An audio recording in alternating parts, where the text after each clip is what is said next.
Part 1. You will hear a lecture on deep-sea exploration. First, in the exam, you will have 20 seconds to look at questions 1 to 4.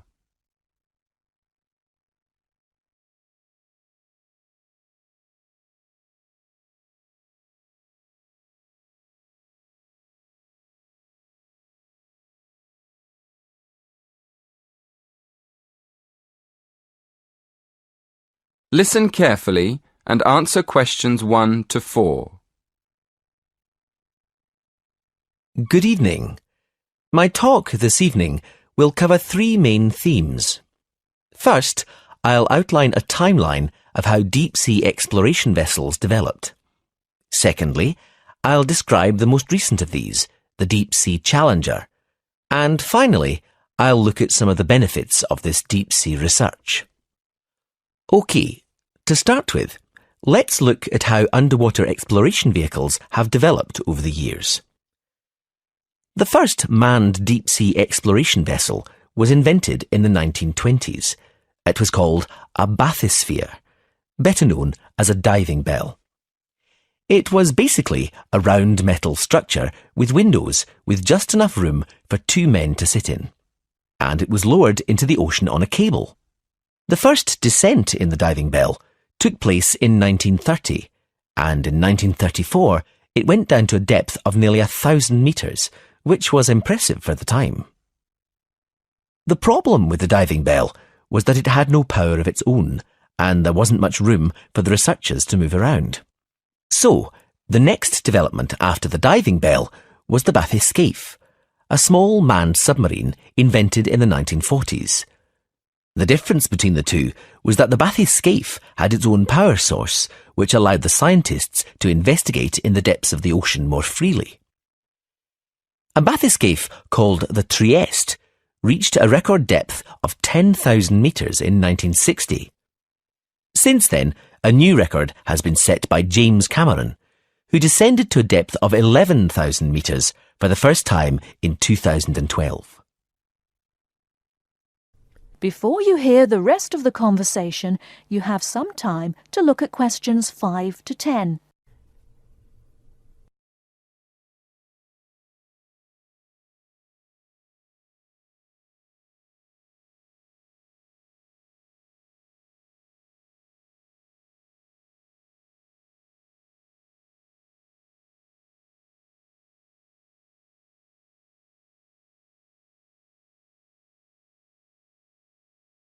Now listen and answer questions 5 to 10.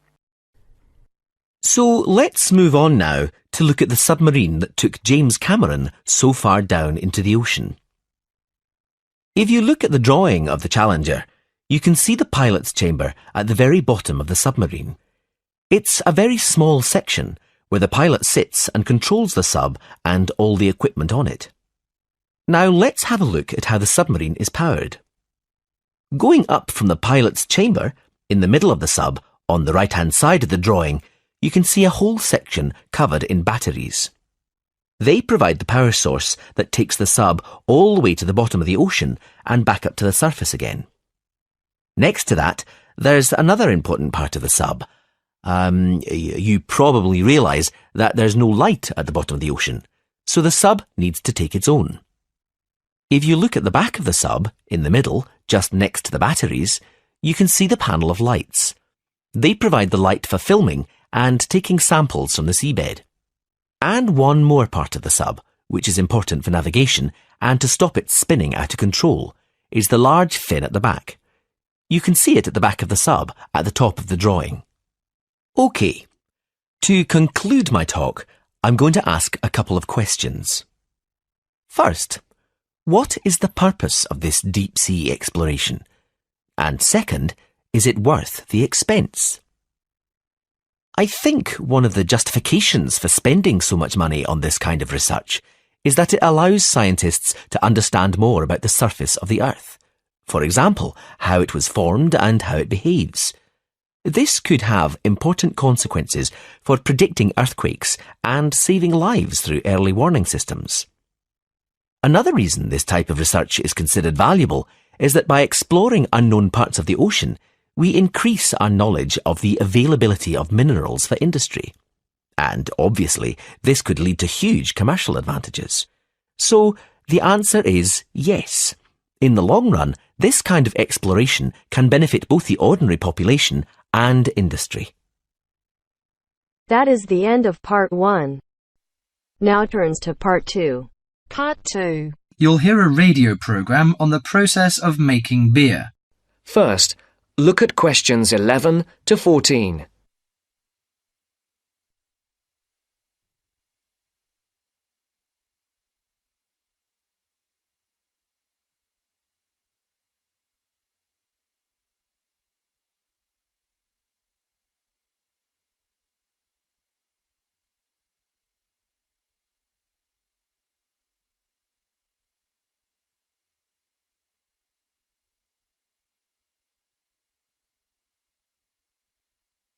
Listen carefully.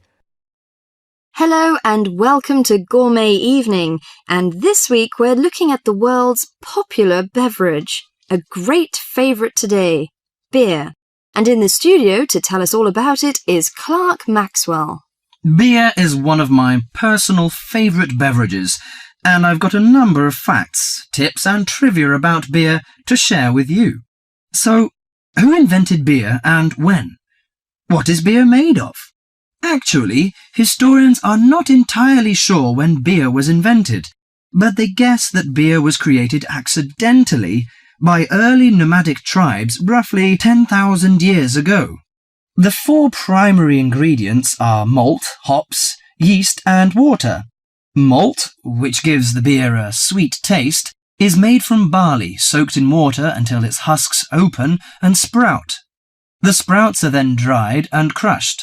The small flowers of the hops vine are added partly because they taste bitter, helping balance the sweetness of the malt. Hops prevent the growth of bacteria that can spoil beer.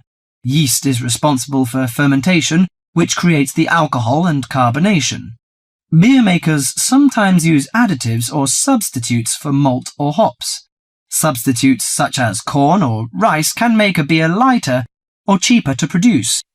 Before the broadcast continues, look at questions 15 to 20.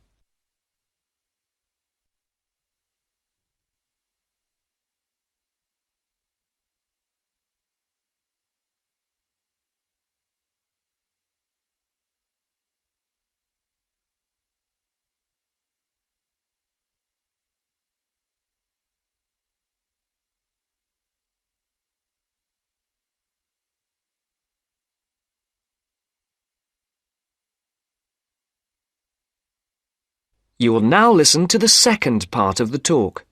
Adding fruit gives beer a fruity taste. Beer is not high in alcohol, as we know. The lowest type, light beer, contains no more than 2% alcohol, and the highest may reach 6%. Other drinks such as wine are more alcoholic. Wine contains 8 to 20% alcohol. But that is not to say drinking beer is no danger at all. Like all alcoholic beverages, beer can make it difficult to drive and think clearly. Excessive drinking can also lead to liver damage, high blood pressure, stomach ulcers, and other health problems. However, beer also helps prevent some health problems when consumed in moderation. Beer contains a moderate number of vitamins and minerals. Studies have shown that small amounts of alcohol can reduce the risk of heart disease. Beer also contains selenium, a mineral that promotes bone growth and helps reduce the risk of osteoporosis. I suppose many of you think beer can give you a beer belly, but you are mistaken. Genes determine how fat is deposited. No food or drink can create fat deposits in specific areas of the body. As with all foods, the more calories you consume, the more likely they are to be stored as fat and cause weight gain. Beer contains no fat and averages 150 calories per serving. Well, one more thing. Pay attention to the storage and containers of beer. They will affect its taste. It's a mistake that the taste of beer improves with age, like that of some wines. Beer is a food product that will eventually become stale. It should be stored in a cool, dark location before consumption. and the colour of a bottle can influence the flavour. Brown bottles block out light that reacts with the hops, which could damage the flavour. Green or clear bottles provide little or no protection from light damage. Do you know which country drinks the most beer? Although Britain is even on the list of big consumers, actually, the Czech Republic consumes the most beer, at 156 litres per person per year, followed by Ireland and Germany. That is the end of part 2. Now turns to part 3. Part 3. You will hear a woman called Phoebe, who is training to be a teacher, talking to her tutor called Tony about research she has done in a school. First, you have some time to look at questions 21 to 25.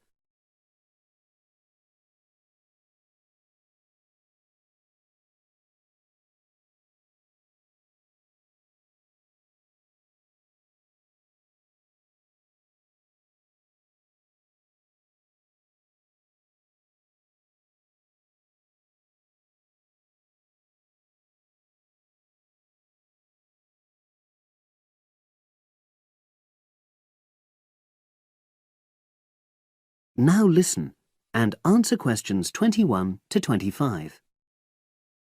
So, how did you get on with your school-based research, Phoebe?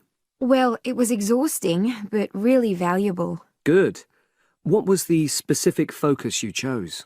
My title is Attitudes Towards Study Among 11 to 12-year-old Pupils. Right, and what made you choose that focus? Well, that's a bit difficult. Lots of my classmates decided on their focus really early on, mainly on the basis of what they thought would help in their future career, you know, in their first year's teaching. So that's what helped you decide?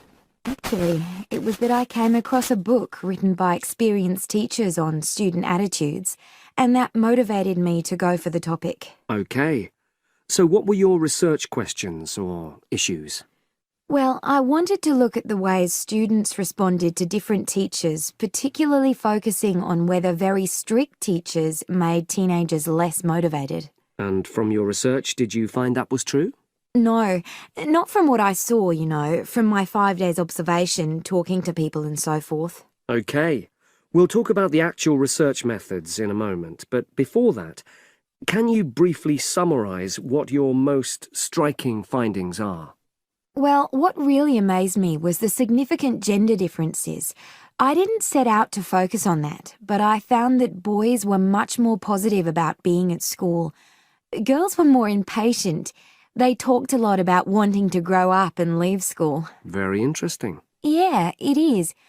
From doing the research, it was clear to me that you might start out to focus on one thing, but you pick up lots of unexpected insights. Right. Did you get any insights into teaching? Yes, certainly.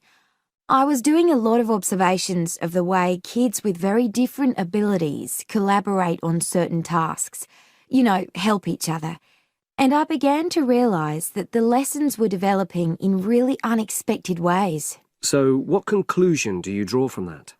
Well, I know it's necessary for teachers to prepare lessons carefully, but it's great if they also allow lessons to go their own ways. Good point. Now, I'm really pleased to see you doing this. Analysing and drawing conclusions based on data. But surely this isn't proper data. Because it's derived from such small-scale research. Well, as long as you don't make grand claims for your findings, this data is entirely valid. I like the way you're already stepping back from the experience and thinking about what you've learned about research. Well done. But I know I could have done it better. As you become more experienced, you'll find ways to reduce the risk of difficulties. Okay. Now you have some time to look at questions 26 to 30.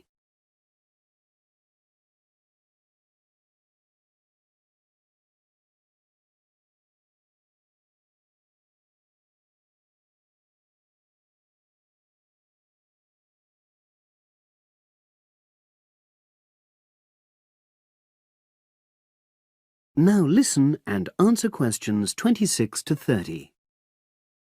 So, let's look in more detail at how you gathered your data. Let's start with lesson observation. Well, it generally went quite smoothly. I chose my focus and designed my checklist. Then teachers allowed me into their classes without any problems, which surprised me. It was afterwards that the grueling work started. Yeah, it's very time-consuming, isn't it? Making sense of analysing your observation notes. Absolutely. Much more so than interview data, for example. That was relatively easy to process, though I wanted to make sure I used a high-quality recorder to make transcription easier. And I had to wait until one became available. Right. And did you interview some kids as well? In the end, yes. I talked to 10, and they were great. I'd imagined I'd be bored listening to them, but... So it was easy to concentrate? Sure. One of the teachers was a bit worried about the ethics, whether it was right to interview young pupils, and it took a while for him to agree to let me talk to 3 of the kids in his class, but he relented in the end. Good. What other methods did you use? I experimented with questionnaires, but I really regret that now. I decided to share the work with another student, but we had such different agendas it ended up taking twice as long. That's a shame. It might be worth you reflecting on ways you might improve on that for future projects. You're right, yeah. OK. And the other thing I did was stills photography. I didn't take as many pictures as I'd hoped to. Lack of time? It's pretty easy just snapping away, but I wanted each snap to have a purpose, that would contribute to my research aims, and I found that difficult. Well, that's understandable, but remember... That is the end of part 3. Now turns to part 4. Part 4. Here you'll hear a conversation at the counselling service. First, you have some time to look at questions 31 to 40.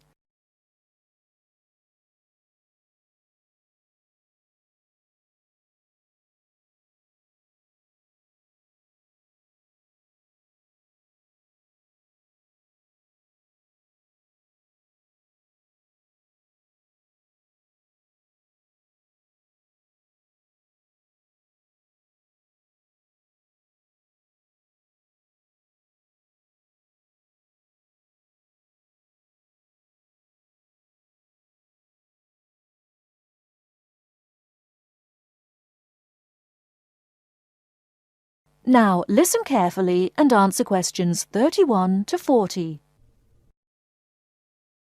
Hello, sit down, please. Thank you. Well, I heard about your counselling service from a friend, and I was really interested. I'm a new student and I don't know how you work, and... Well, the primary task of our service is to enable you to become more effective in your life, inside and outside the university. I think counselling is valuable if you're feeling that your life has become out of balance in some particular way. For example, it may be that you're experiencing difficulty in managing change, stress or burnout, difficulty with concentration, depression or anxiety, or a recent crisis of some kind. It can really help to talk things over with a counsellor. I see. After the semester began, I found I was facing tons of decisions that would be made by myself. I felt under stress sometimes. Yes, most new students have problems like yours. Just as I have said, it's a kind of being out of balance. Much of what we do is to help you get your thinking, feeling, behaviour, or perspective on life back into balance. We'll seek to help you focus on and understand more clearly the issues that concern you. But the issues are complex, I think. They are about academic, personal, and many other aspects. I don't know how you can help me to decide so many... Well, we don't decide. We just help. We'll respect your own values, choices, and lifestyle. We work towards highlighting your strengths and inner resources to help you make the choices, resolutions, or changes that are right for you. When you're feeling under pressure, it's easy to lose sight of the many strengths and inner resources that you have. You mean I have enough strength to solve the problems and make choices? That's absolutely right. You just lose sight of them sometimes. And it can also be helpful to talk through any difficult decisions or dilemmas with which you may be faced. You don't have to wait until you're in a crisis to come and seek help. Taking the time and space to reflect in the supportive, private and comfortable environment that the counselling service offers you is an effective way to move forward positively in your life. Is it possible if I prefer a separate waiting area? Yes. We'll take account of any special requests you may have to protect your confidentiality. The record of your name and other basic information is kept for statistical purposes. Any notes written down about you are identified by a number. No personal information is kept on the computer. How do I know what particular counselling I need to balance myself? Well, as you've noticed, when you approach the service for counselling, you will be offered an initial half-hour assessment interview with one of the counsellors. They can answer any questions you may have and help you to assess whether individual counselling is the best way forward for you. It is the initial assessment interview. If it is thought appropriate, a referral can be made to a variety of medical, therapeutic or psychiatric services in the community, or we can just begin weekly counselling sessions. How do I make an appointment if I need regular counselling? If you decide to proceed with regular counselling, you will be offered the first available appointment, often with a different counsellor. Each session would be for 50 minutes, and usually you would meet with your counsellor once a week. The average number of sessions that we see people is 5, but that can be extended. You can decide on your preferred time, early morning or late afternoon. It sounds pretty useful. I hope I can adapt to the new life with your help. You certainly will. Actually, going away to university is a time of transition and personal development. Evidence suggests that the vast majority of students who have been for counselling do find it a valuable experience. That is the end of part 4. You now have